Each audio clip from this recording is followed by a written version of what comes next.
Today, we're celebrating almost 6 years and 300 episodes of the Declutter Hub podcast. Because we're so excited, we passed the reins over to you, our lovely listeners, to ask us your burning decluttering and organizing questions. So today is all about you, and we can't wait to dig in.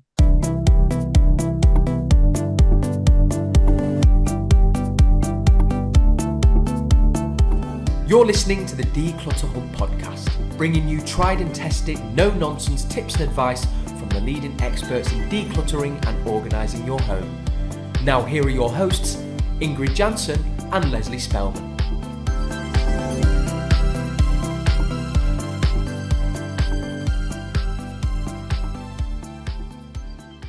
Hello and welcome, listeners. I'm Ingrid.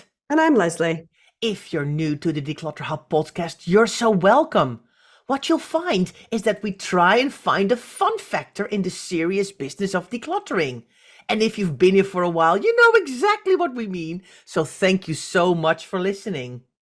If you'd like to get involved in conversations relating to this podcast, it all takes place in our Facebook group. So come and join our lovely, warm, supportive community. To find the Facebook group, go to declutterhub.com/group to find out more, or you can search for the Declutter Hub community on Facebook. Leslie, can you actually... I know we say it every kind of milestone episode podcast, but it's like 300 episodes, 6 years we've been recording. We've never even done a revisited podcast. We have done 300 original podcasts. I'm proud of ourselves. I know. I mean, it's interesting when we're at the podcast show, even people were a little bit blown away that we'd done 300 episodes, weren't they? Were like, it's quite a lot, girls. I'm like, yeah, we know it and we feel it. It's a good job we weren't videoing ourselves back in the day, because if we compared all the wrinkles on our face compared to what we looked like 6 years ago, I'm sure it wouldn't be that good. But no, it's amazing. It's, we're delighted. And it's really all about you guys, isn't it? Yes, Ingrid and I turn up and we plan and we think about what you might want to listen to. But really the exciting part about it is being able to share our knowledge and our expertise and then get all this lovely feedback about the progress that you guys are making. That's what makes it all worthwhile, isn't it, Ingrid? Absolutely. And talking about feedback, Leslie, we got a lovely review in as well. It was like perfect time, and we got 5 stars, and the title was Fabulous Podcast. So we don't let anybody do anything less than 5 stars. If anybody gave us 4 stars, we wouldn't read it out, would we? Well, thank you, Kelly Jane 22. She said, I discovered this great podcast 3 weeks ago, and I'm now binge listening from the beginning. Leslie and Ingrid are such genuine, normal, real people who just want the best for everyone, sharing their knowledge, experience, previous clients, and guests with us. I love it. Well, we love it too, Kelly Jane 22, because we're still here 6 years later. Now, Ingrid, do we think Kelly Jane is actually 22 years old? I don't know, but how lovely would that be? Although, with age comes experience, blah, blah, blah. Every cloud has a silver lining and that kind of thing. Yeah, 22 is not a normal demographic, to be fair, but it would be lovely if we were attracted to the Gen Zers, you know what I mean? But hey, there's a couple of things that I wanted to mention in that, because as Kelly Jane said, we just want the best for everyone. Very true. Sharing their knowledge, experience, and previous guests and clients. So it's not just about Ingrid and I. We've had some incredible guests on since episode 1. We started straight away with episode 4 or 5 with a guest, and they've been coming on every single month since then. And we want to really honour as well our lovely members and clients who come on to give us their stories, because those are so impactful and we know that you absolutely love them. And obviously we'll have more of that coming soon. So what's today all about? Talking of listeners, Ingrid, we were like, okay, we need to do something a little bit different to celebrate our 300th episode, don't we? Yes. So what we did is we did a shout out to on our podcast. We did a shout out on our Facebook. We said, submit your questions and send us a video with your question. And people didn't want to do that, Leslie. They did not want to send us videos, did they? No, they absolutely didn't want to do a video, but they did have questions, which is a good thing. So what we've decided to do is pick our 10, well, they're not our 10 favorite questions because all the questions were amazing, but the ones that we think will resonate most with our listeners. We've split them into 2 podcasts. So we're going to do some this week, we're going to do some next week, and we're going to keep everything completely anonymous. So there's no hassle. I think people didn't want a video, didn't want to say what their name was. And I completely get that. And we're all about confidentiality and privacy here. So these are some fabulous questions. Thank you so much if you recognize your question that you submitted. And thank you to all of the rest of you who have submitted a question that we've not done this time, but we may pull out at a later date, right, Ingrid? Yes, exactly. And we've shortened all the questions in as well, because otherwise I think we will be here for hours and hours. So yes, Leslie, let's get started with question number 1. We shortened them in a little bit because people sent some lovely long questions, but we've got a lot to cover. So let's do it. Question number 1. When life gets in the way, how do I get back on track with decluttering? Ingrid, that's like the $1 million question, isn't it, really? But I think the important thing to know is that, people do seem to like what we talk about here in the Declutter Hub, because we do keep it quite real and we are all about breaking things down. And so we're kind of slow and steady rather than fast and furious is our kind of mantra, really. So because it's important when you're on a decluttering journey, it is as important to know how you do it when you're feeling in top form, but equally how you get yourself back on track when things don't go according to plan.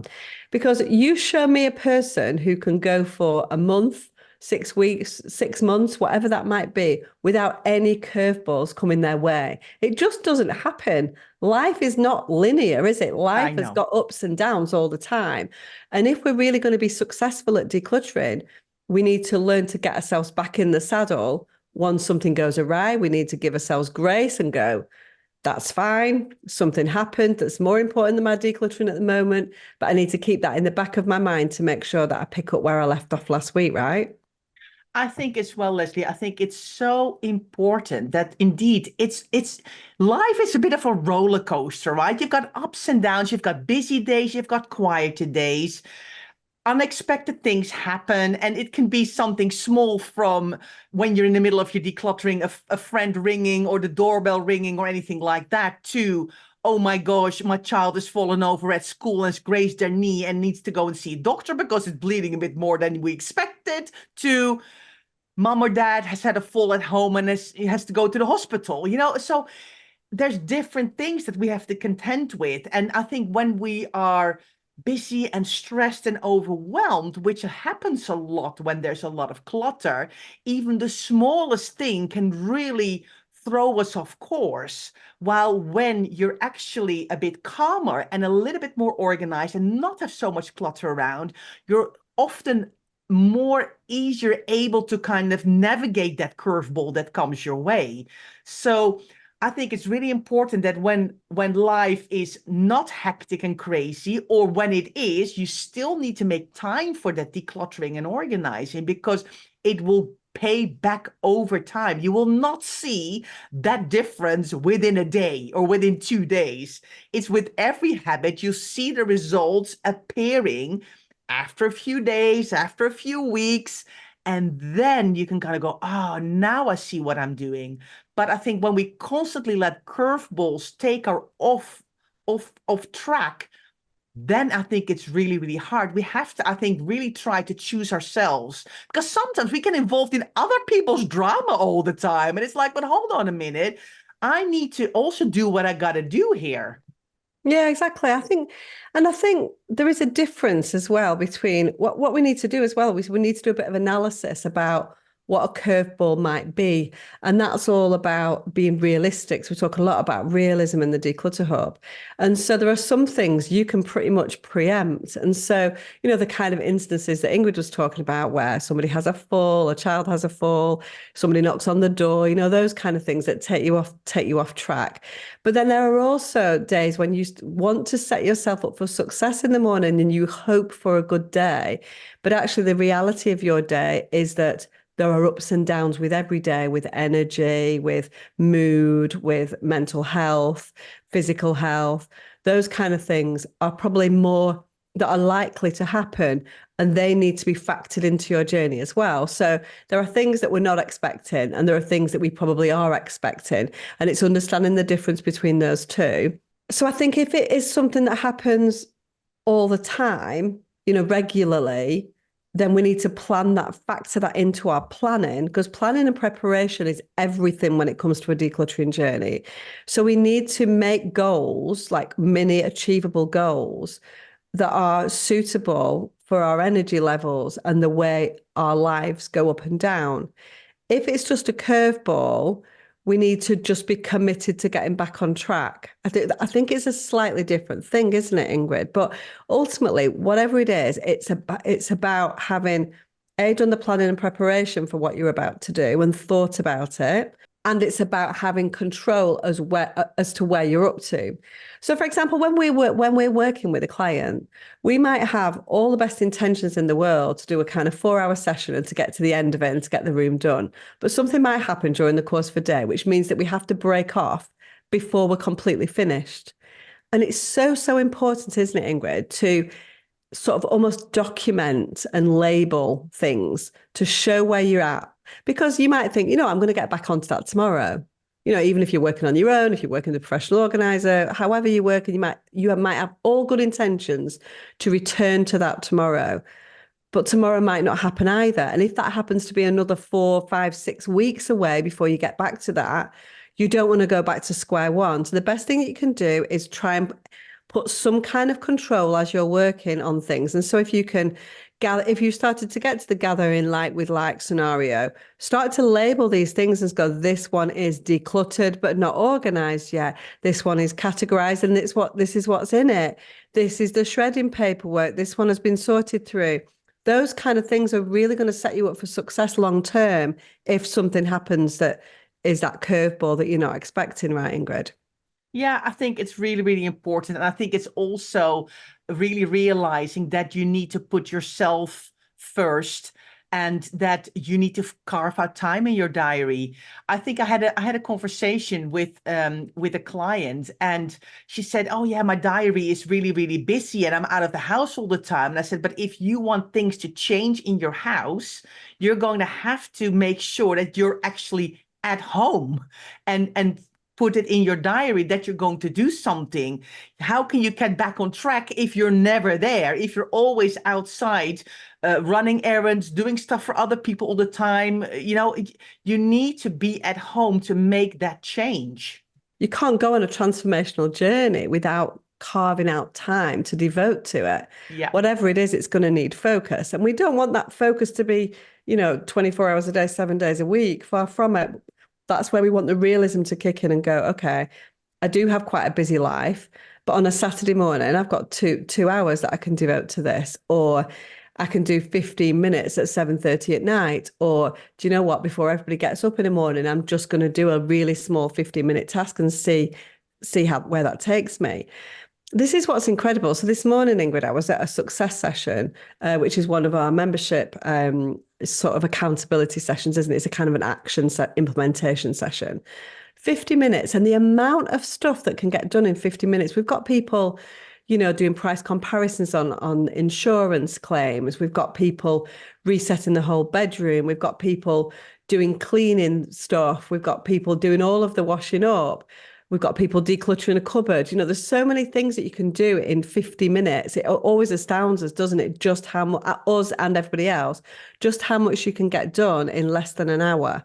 And so, it doesn't need to be this huge burst of like 5, 6, 7 hours of decluttering. Just break it down and look at what's reasonable for you. And if you set your mind to doing, 15 minutes a day, then that's how many hours is that in a week? In good 1 hour and 3/4. 50? We are so bad at maths. We 50, must be able to work that out. So 50 minutes, 5 days or 7 days? I'm going to say 15 minutes. 15 minutes. 15 minutes. Yeah, an hour and 45. Yeah, an hour and 45.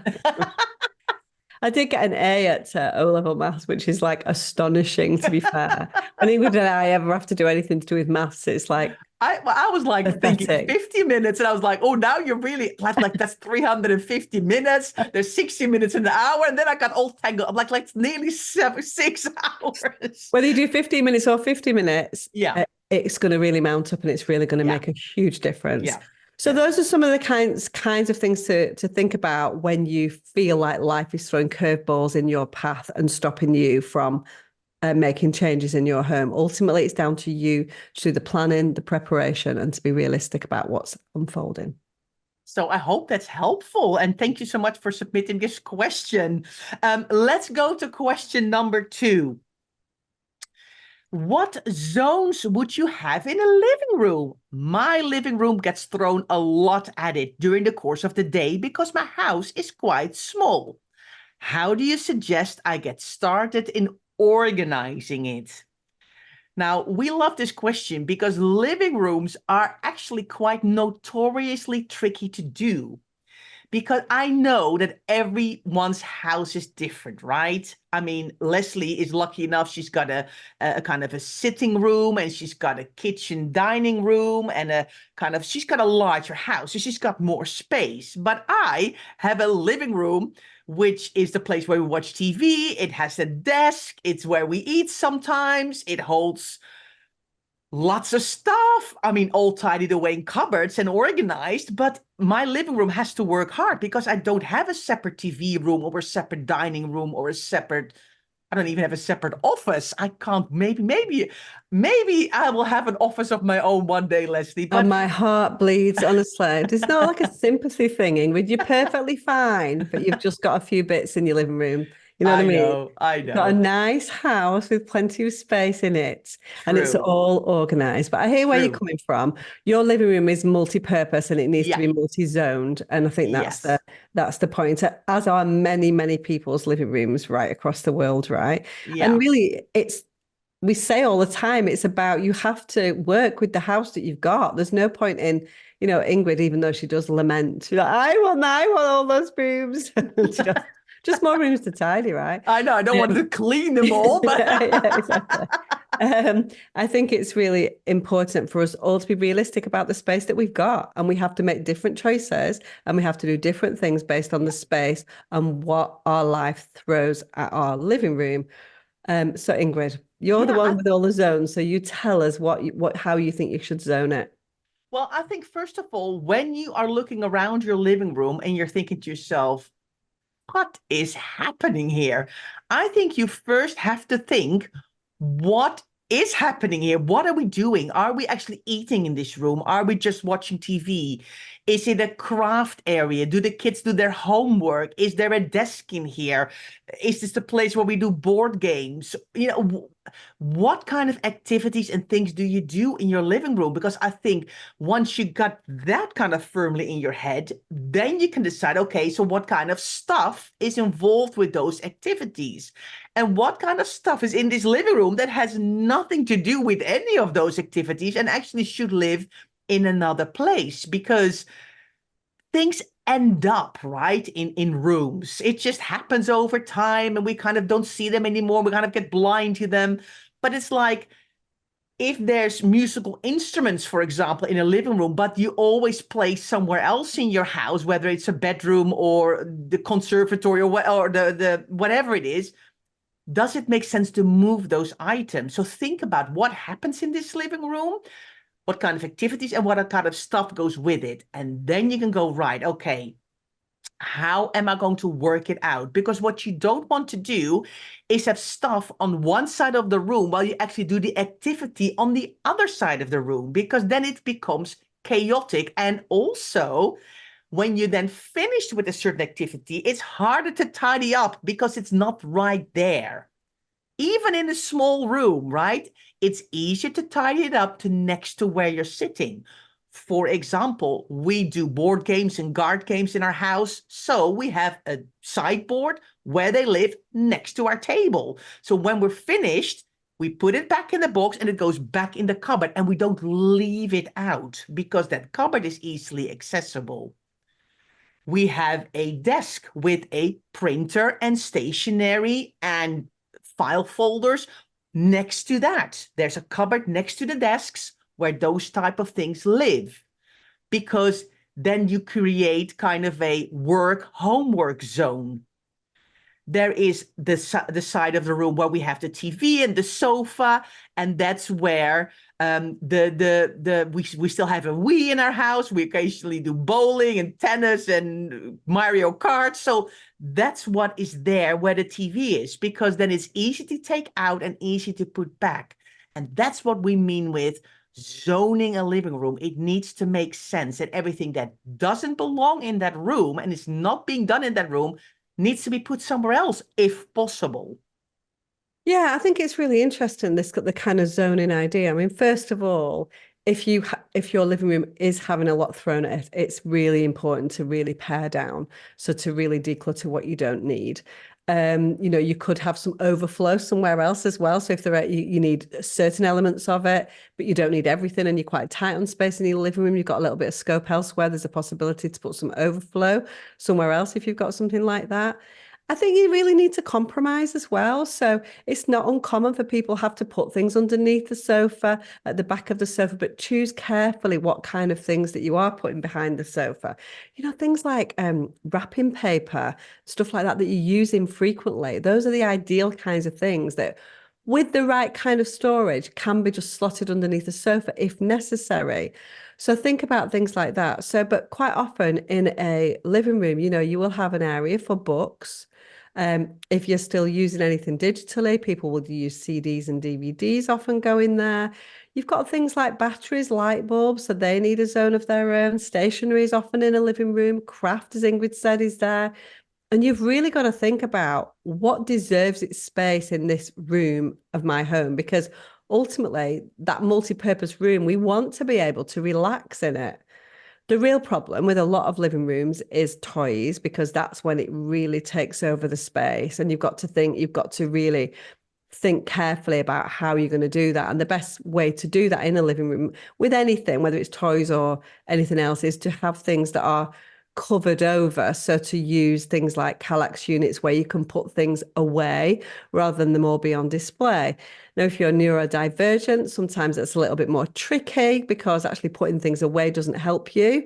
And so you've got to find that balance, and you've really got to tap into that realism and work out what's more important to you, having a pared down living room that you can relax in, or having everything to hand. There's no kind of answer to this, because it's completely different in everybody's house, isn't it?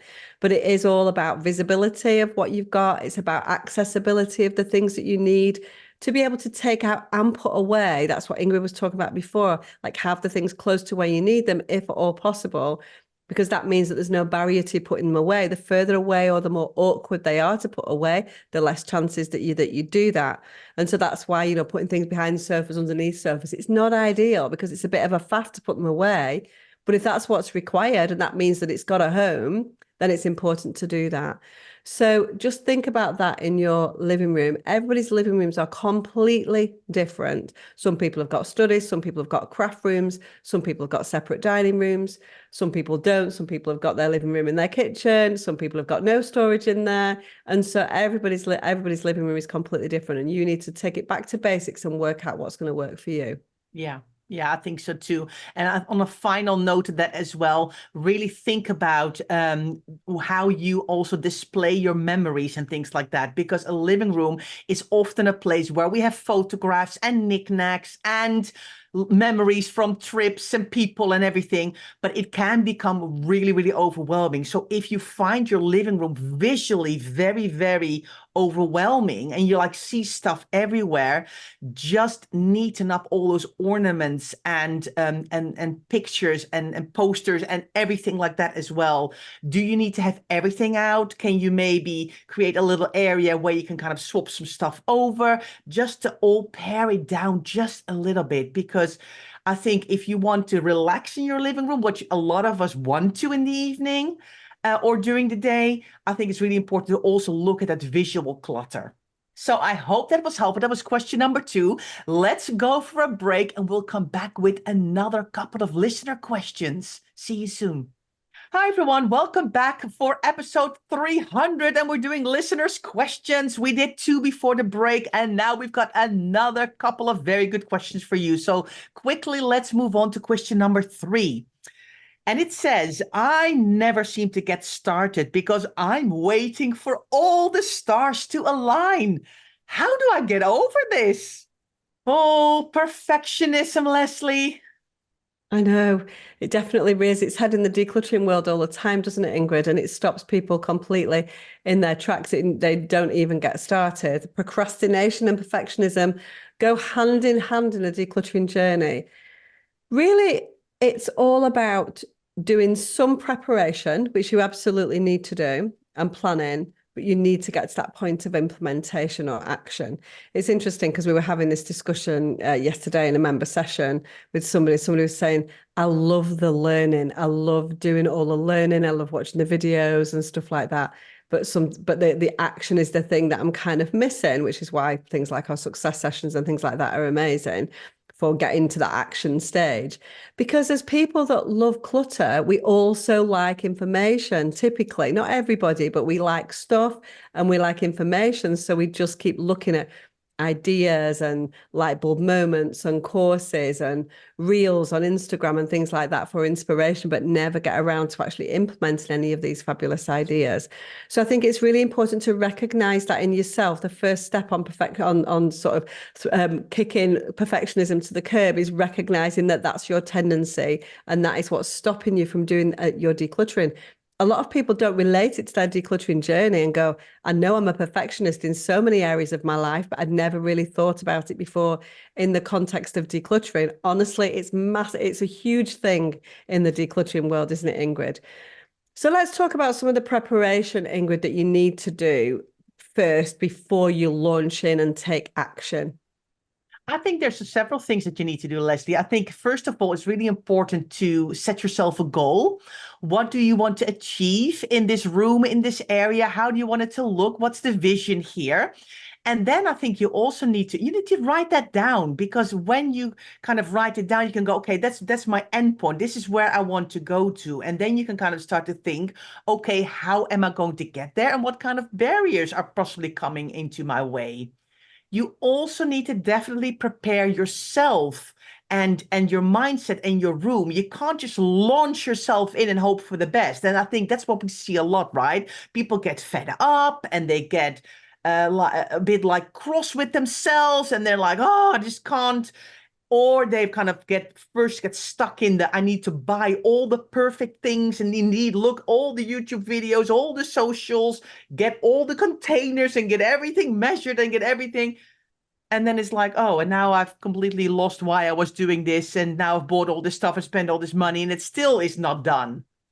Exactly. No, but I think it's really important as well. We do need to do some preparation and planning, but let's think about how much time you spend on preparation and planning compared to how much time you spend on implementation, right? So you do need to prepare your body, you need to prepare your space, you need to have the right bin bags, have the right equipment, you need to think about your goal, take a before picture. But that's probably half an hour of preparation and planning. And the rest of the time is really going to be trying to tackle your emotions as you go through the decluttering journey. So we can't spend all our time preparing and planning and writing lists and all that kind of stuff. We need to get to a stage where we give it a go. And then we can reset our planning if needs be. So if we realize that we can't do as long as we thought we were going to do, or we need to work on a different area that we thought, or something is too hard, that's when we need to reset our planning a little bit and sort of start to change things up. But at some point, you've got to get going, get stuck in and give it a try, because that's going to be where the light bulbs start to go on, where you start to understand yourself, where you start to understand your emotional connection to clutter, and ultimately where you start to let go of things that are going to improve your current life and create, a home and stuff around you that is going to be the right thing for your current life. Yeah, I think the thing is, when people are waiting for all the stars to align, that moment will never come, right? I mean, it's almost a bit like the perfect summer's day when it's not too hot, not too cold, the right kind of breeze, a couple of clouds, the sun is shining. Yeah, it's like, Yeah. If we all wait for that, we'll never wear our shorts in this country, right? You kind of have to go, I'm just going to go for it and I'm going to give it a go. And whatever I can do today is good enough. Because I think we wear ourselves out with having to do everything perfectly. And I think it's far more important to say, you know what? I haven't done it perfectly. That's fine. But at least I've moved 1, 2, 3 tiny little steps forward to where I want to go. And I'm proud of that. And that I've done really, really well. So I'm happy with that. And instead of, oh, I just wait for everything till I have a half or a full weekend free when nothing happens. And that's when the curveballs always happen as well. When you finally have got that weekend free, you've got to plan it. You've got to kind of go, okay, I'm going to take this time out. I'm going to get this done and I'm going to do it to the best of my ability. And it probably we need to probably look at it another 2, 3, 4 times, but in breaking that down and making that smaller instead of all bigger all the time, that can be really helpful. Break it down. What is it that you want to achieve? What is it that you want to do? How are you going to get there? What would you need for it? And just get started. 5, 10, 15 minutes, something little, and then go, I did this. This is fantastic. Let me try another 5, 10, 15 minutes. And that's how you get there.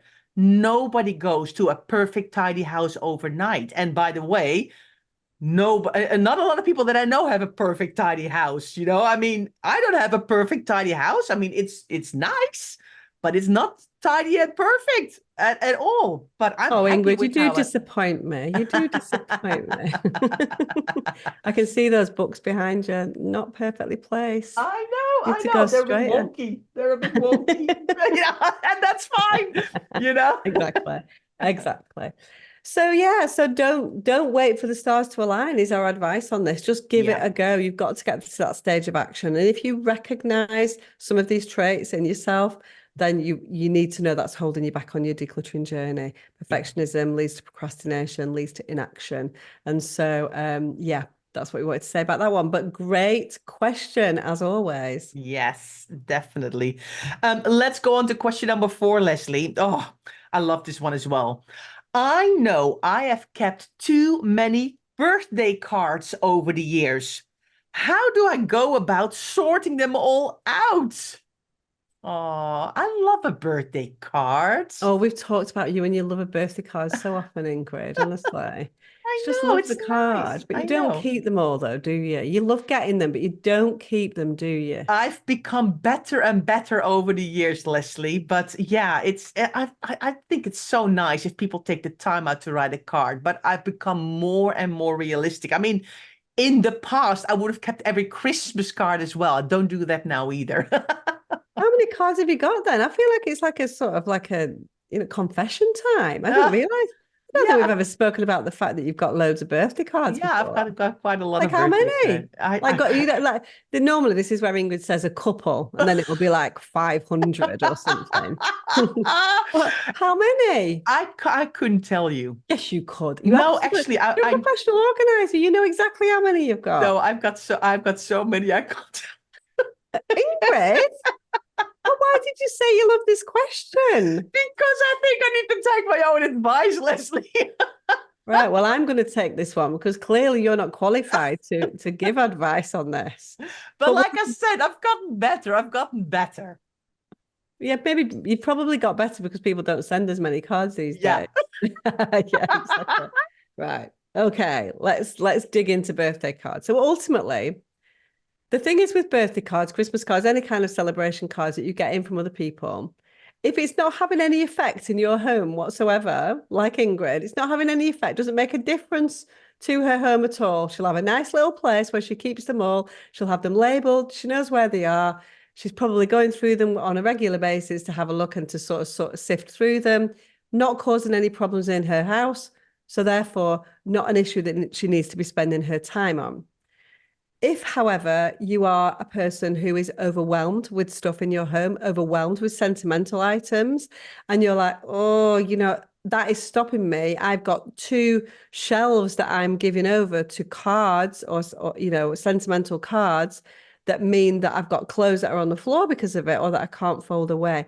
That's when it's a problem. This is the same with any type of clutter.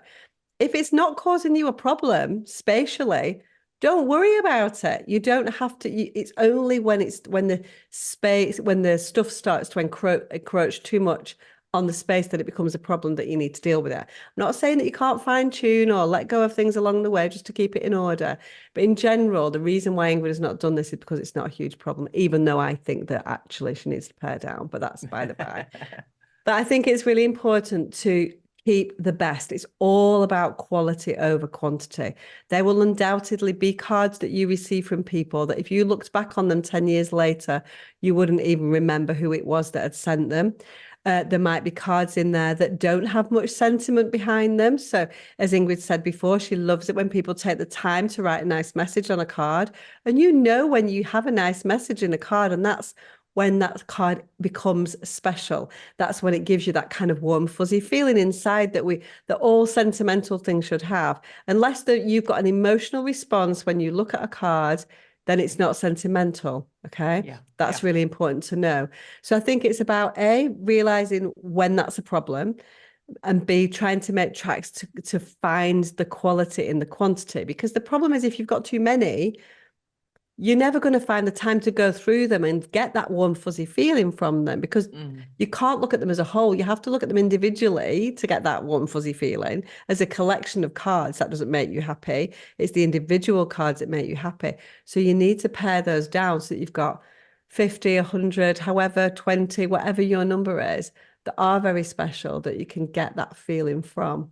Thoughts, Ingrid? I think the thing is as well, Leslie. I mean, I did do a good project with the kids as well because I had them easier. I had them all together kind of by age. And then it's easier to get through them, when they're kind of scattered around everywhere. I think the first thing is gather them all together and put them in. If you're multiple people in your house, you'll probably have lots and lots of cards. If that's something that you do within your friends and your family, if sending cards is a thing. It is dwindling down, also because the cards, and especially the postage is getting so much more expensive, but still people have lots and lots of cards. So first thing, gather them all together, see if you can kind of categorize and organize them per person, maybe per year or birthday or whatever, if other cards have been muddled, I mean, we've got cards for Valentine's Day now and for, St. Patrick's Day. And oh, are you still getting a Valentine's card? yes. Oh, of cute. course. Yeah. And a Father's Day and Mother's Day and Christmas. And, I mean, it adds up. So I think it's really 300th podcast day. Should I send you a card? Did you send me a card? No, I did not send you a card, Leslie. But I think it's really important to kind of go, okay, what do I want to achieve here, and how can I dwindle it down, and what kind of system am I going to do, and do we need to keep the cards from everybody? Indeed, because if it's only like Love and Margaret, do you need to, and she sent like every year 2 or 3 cards like that, do you need to keep them all? Because there's so much of a good thing. That is true. And I do like my cards, but it's not like I've got thousands and thousands, but I've got a lot. But I will, we have dwindled them down over the years, especially, like I said, the Christmas cards. In the past, it would be so easy just to kind of gather them all up and put a elastic band around them and chuck them in a cupboard. And now it's like, hold on a minute. I only want to keep 1, 2, 3 perhaps that are special. And that's it. Because it's all too much otherwise. Yes, I keep very few. I know. You'd be very surprised. I know. I do keep cards for my kids. I keep ones that are very I do keep special ones. I do, but I don't think a birthday card I would keep. I keep Mother's Day cards. So if I sent you a card, Leslie, would you keep it? Oh, it depends. Probably not. I see it every day. Like, I don't need to, I get a warm, fuzzy feeling every day when I look at you on Zoom, Ingrid. I don't need a card for it.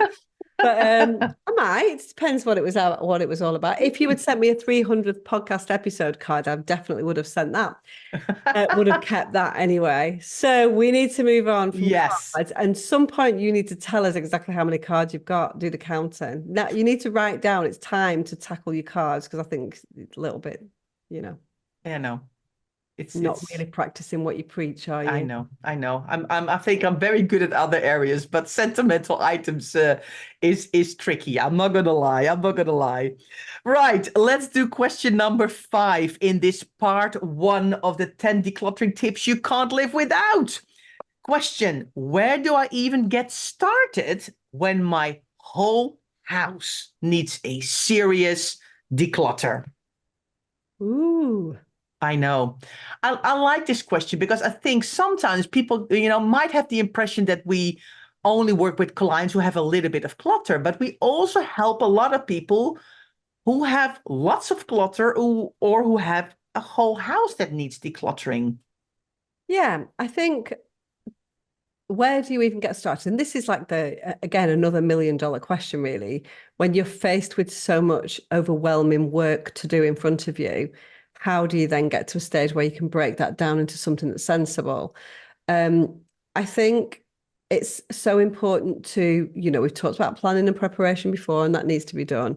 And you need to think about what's coming as well. You need to think about the emotional connection that you have. If by your admission, your whole house needs a serious declutter, that means that you have got a serious emotional connection to that clutter. So it's important to start to have a think about what it is that is making you connect irrationally, in some cases, to your clutter or to the detriment of your home. What is it about you means that you are favoring the stuff over the space, or the stuff over the money, or the stuff over having less stress in your life. All of those things are important, and you have to sort of switch on to, why is this so important to me? So it's important to, as Ingrid said before in one of the other questions, it's important to have your big picture goal, because if your goal is not strong enough, if you can't see how your life is going to be different after you have seriously decluttered your entire house, then you're probably going to struggle along the way. It needs to be a real yearning for change. So first things first, you need to really take a step back and go, why do I want to do this? And is it really important to me? Because without that, it's not going to happen. Mm. So I think a goal is first up, and then we need to start thinking about, we've just been talking about cards. If your kitchen is in disarray, and your work surfaces are in disarray, or your clothing you can't get into your cupboards or whatever, forget about the cards. That comes way down the line. That's more the icing on the cake. Once you're getting down to sentimental, that's where you're really starting to pare down. So it's important for you to start in a room or in an area that is easy to A, emotionally deal with, and B, break down into small manageable chunks. And so for us, in all of our teaching, in our membership, we have a very structured roadmap, which takes people step by step through the whole house, because we realize that this is one of the $1 million questions. How do you do it when you've got so much to do? We break it down, and B, we start in the place that's least emotional first. And for us, that is undoubtedly the kitchen. We're not saying there's no emotions in the kitchen, because there are, but you can take it one cupboard at a time. Let me do the glasses and see how I get on with that. And then if I feel inspired, I'll do the mugs next, and then I'll do the water bottles next, and then I'll move on to the plates or the baking or whatever. And you can just break it down. Then you can start to see solid progress. You can see things start to go out, but it's not overwhelming. So to take the overwhelm away of a big house, you have to break it down, and you have to go slow and steady and build up your decluttering muscle. Yeah, I think what one of the dangers in a whole house declutter is that a lot of people start to then jump from one area to the other, to the other, to the other. They flit around. We call it flitting around, because they get sidetracked by something where they're working. They see something, oh, that needs to go into another room. Then they walk off to that other room, and then they see something there. And then before you know it, there's almost like a trail of everywhere they've been. And then they feel they've accomplished nothing because they got completely sidetracked. So if you've got a whole house you want to do, it's really important to say, I'm going to commit to this one area, this one room, and that's where I'm going to be working in today, tomorrow, the day after tomorrow, next week, until I see that change happening. And then I'm going to move on to the next section, because otherwise, if you're just going to be jumping back and forward, you won't see enough difference. And I think it's really important to see that change and to know that change. And what we hear a lot, Leslie, don't we, with people, either when they do a challenge with us or the people in a membership, they say, I've done that cupboard and I keep returning to that cupboard, opening that door in the kitchen and going, it looks so nice. And I close the door again of that kitchen cupboard, because it's the positive energy that you get from doing one small area and seeing that little change and going, I want some more of that. Let me do another cupboard today, later today or tomorrow or the day after tomorrow. But let me just keep up that positive boost that I'm giving myself, instead of going here, there, and everywhere and just for my feeling getting nothing done. And just jumping back to what we were talking about before about perfectionism, Ingrid, it's really important that each of those areas that you tackle, they may not be perfect at this stage, but it will be enough to motivate you forwards to do the next area. So we're not looking for perfection here. We're looking for progress. It's really important to recognize that. So it is hard, it is overwhelming, and it will take some time. But if you kind of start to break it down into something that seems more manageable, and if you commit to doing one room at a time, because one of the things is we get bored when we're working in things like kitchens and bedrooms and stuff. And we start to see other things that look more appealing to declutter, and that's why we do the flitting. So yeah, it's a difficult question because there's a lot to it in terms of how do you break down your whole house. We have a whole membership about it, don't we? But I think, in a nutshell, prepare, think about your goals, and break it down into something that's manageable, and don't look for perfection, look for progress. Yes, absolutely. Okay, well, listeners, these were the first 5 questions that we have answered that you submitted. This is part 1 of the 10 decluttering tips you can't live without. And next week, we'll be talking through the other 5 questions that have been submitted by our lovely listeners. So we hope you've enjoyed this podcast. And if you do, let us know if you're like, oh my gosh, I did not know I could submit a question. I love this. I want to submit a question too to Leslie and Ingrid. Send us an email on support@declutterhelp.com. And if we get a lot more questions in, maybe we do this on a more regular basis, Leslie. Absolutely. All right. Well, thanks so much for being here. And we look forward to seeing you next week for part number 2. Thanks so much for listening to the Declutter Hub podcast. Don't forget to subscribe to us in your podcast player so you don't miss an episode, and we'll see you next week.